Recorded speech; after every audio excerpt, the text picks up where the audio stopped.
It's a 2nd and 8 situation now. So ball on the 49.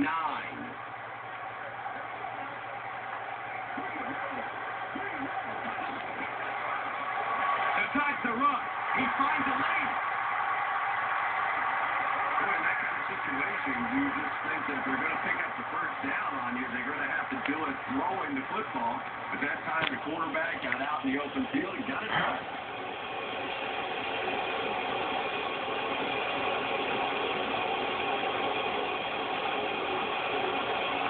And we'll have a first down and 10. Can't even play of this lag.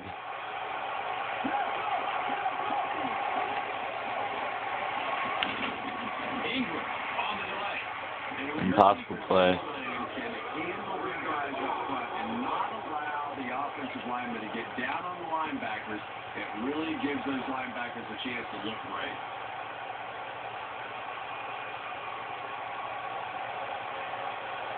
Now bring us to 2nd and 13.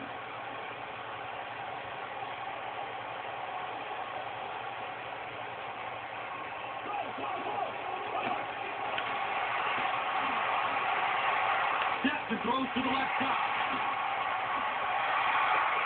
There's my proof. Thank you very much.